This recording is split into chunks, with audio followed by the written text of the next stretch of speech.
So some time back, I reviewed a few job applications which were subpar. We just had too many red flags when, you as, let's say, someone who's getting into the field or changing the careers or, let's say, looking for a new job just needs to look out for, because then you can form, how you assess your decisions if you want to join that organization or you want to skip ahead. Anyhow, one of the questions I got after that was, could you do a green flags one? So UXers would know exactly what good description looks like. And of course I can.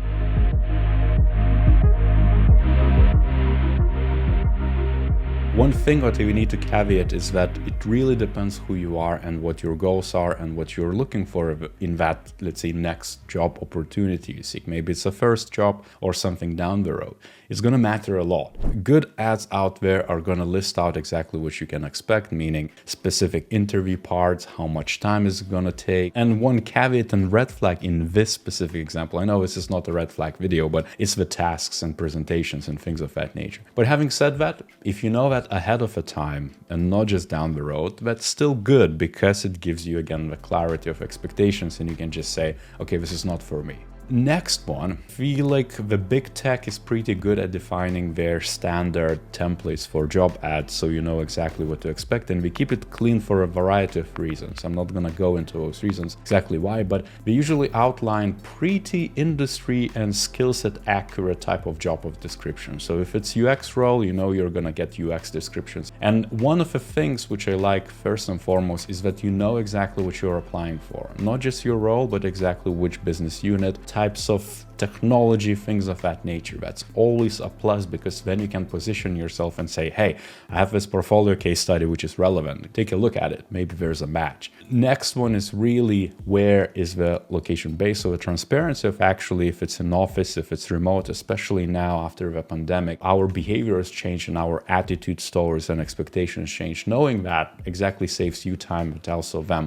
For example, Google is notorious of bringing people back into the office. Maybe that doesn't align with you. That's totally fine, it's just not gonna work. The next one is kind of tricky, but it's minimum qualifications. So for example, this is UX designer role, right? So you have bachelor's degree, designing and landing complex initiatives at scale. I would take all of these as a purely minimal outline, but I like that we structure it that way because it gives you a good overview of what we value mostly. For example, here the bias for visual design is very clear, even if they highlight that you should have a degree, let's say, or relevant practical experience in the industry. Looking at these details, then you kind of can shape your application or highlight the portfolio cases which would match this. One caveat with Google, and this is a side note, is that there's hundreds or if not thousands of applicants. People come in at a very mixed levels, and usually the ones who have like the most experience or the best case studies and things of that nature nail these type of applications. So there is a lot of competition. And of course, the best green flag is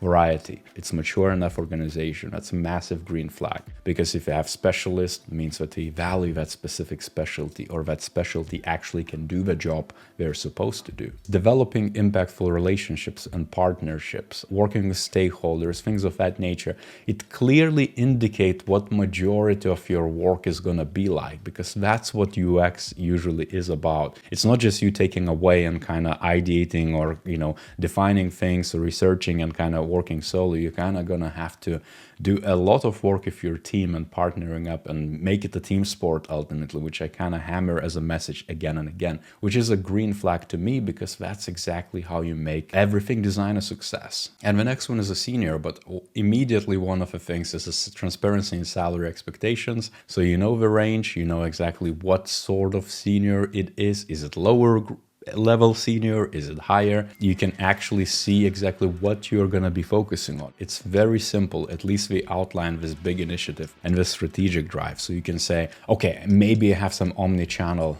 experience with a lot of different channel types and devices and how we interlink to create experience. Immediately you could put that case study and say, I'm applying with this. You can position and tailor your applications to get this. This is a good green flag, because collaboration with UI colleagues means that you're actually going to be supported with that technical implementation of a design, so that you can actually focus to be more strategic, that you can drive, those big picture conversations with your counterparts and colleagues and partners and, business stakeholders. You don't have to focus just on kind of pushing pixels when you really need to solve these big issues. That's a big green flag. It means that it's well kind of tailored, where it shows a bit of a maturity as well within a design organization. And the next one is like, what's in it for you? But it's not just about the benefits. This is about exactly the why. And there literally tells you that this is going to be a transformation effort for customer experience, for omnichannel experience, and you're going to be working to drive that impact for in-store and online experiences. To me, this is an opportunity for someone who wants to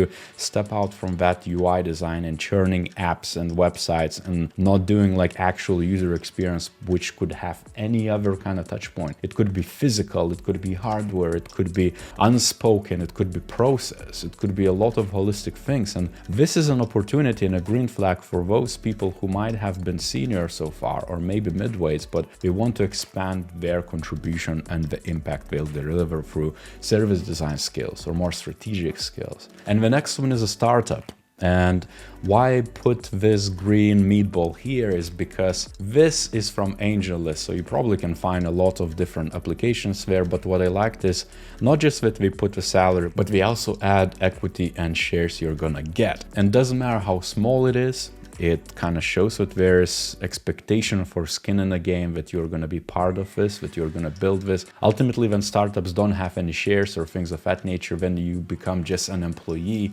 and it's almost like you're just there contracted to do the work, but not really make this an ultimate success or lead it up to, to get to the market and launch to actual customers and succeed. So this is a good indicator. It shows commitment from actual, whoever is the business leader. Another thing what I liked here is that we are not supporting visa, and being so transparent. Depends where we are, regional, legal, governmental issues, policies, things of that nature have to be considered. If you require a visa, I would recommend to look for those companies where either you are just a superstar or they're well established, so they can support you. They have those resources available and at ready, and they know exactly how to treat it.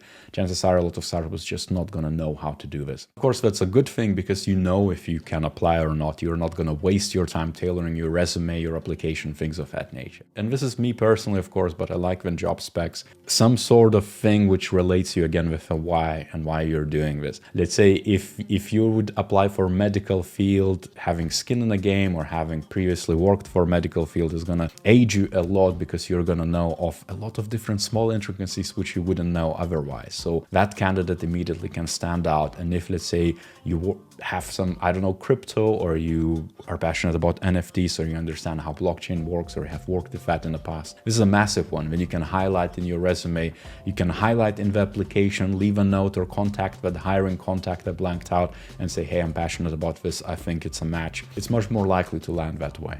And the next one is an excerpt of one of the ads, but basically I just scrolled down because it's very long. I kind of like it in a way, but it's also very wordy, but they're being very transparent and saying exactly that this is our stack, this is what you're going to be working on, this is the tools you're using, this is the expectations, this is how your first month looks like, next 6 months looks like. A lot of these are ambitious, and all of them are more so the UI design what we expect, which is kind of like the red flag here. But having said that, the green flag is that being that upfront is really good, because it saves you time. You can prepare for interviews, you can prepare again and tailor your application to this, and let's say portfolio, and say exactly this is, I can do this. It helps you understand if you can do this, if you haven't done anything like that in the past. And the next one is for UX designer, and I liked this because they give you a few reasons which are beyond, I guess, just the immediate reward. For example, them donating to the charity, or having some sort of innovation week like hackathons, and time to work on your own ideas, meaning you can explore outside, the personal development, things of that nature.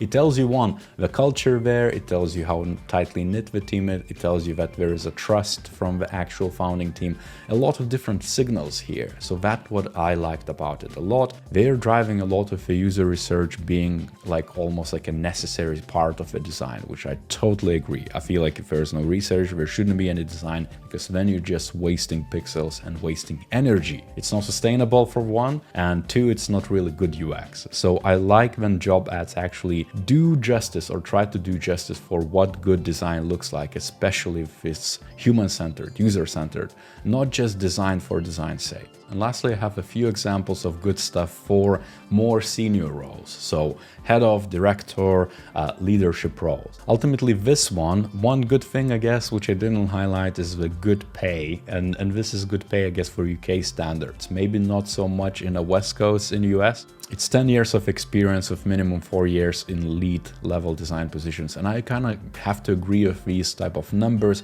The leadership specifically does take years to develop those skills. Nobody's a natural born leader because, again, you need to kind of manage and balance out your technical expertise and your leadership and soft skills and the empathy and trust building and being bold enough, and like just so many variables you need to consider, and you need to almost eat a lot of crap before you arrive at those good principles and guiding ethos and codex for you as a leader. Hands-on leadership style is a big one, I think, as well, because it tells you that we're lean enough, that we're moving fast, that we expect you to pull things together if needed, not just sit back. Of course, it could work for some people. For some people, it wouldn't work. For me, it works because it tells that there is skin in the game required. It doesn't just require you to think about things, but also to show how it's done. Leading by example is super important. It's good to know that you're part of a leadership team from a design perspective, because leadership positions tends to be very lonesome. You're there to solve the problems at the leadership level on your own in a way, and knowing that you have a forum or some sort of sanity check ability to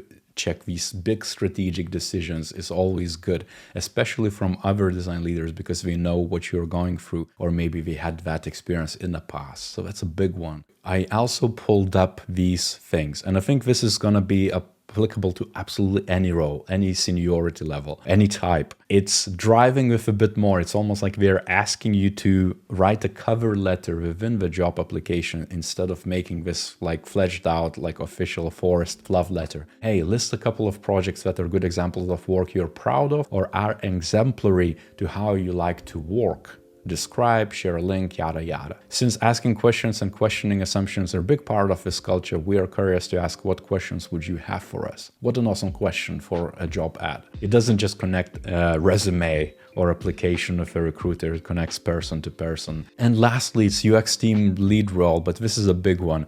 I like that this starts quite personal. So they can kind of, I guess, do a lot of that, but basically the hiring manager, or I guess a manager of a role who is a head of product, which is a bit of a red flag. They add a name, which I blanked out, saying exactly what we're looking at, what we're looking for. And so again, it works to build that relationship. And a good thing here, because a lot of these leadership roles or UX lead roles don't really have the team leading responsibility or team management responsibility. Here it's clearly stating you're going to create, manage, grow a team of UX designers and researchers. Bingo.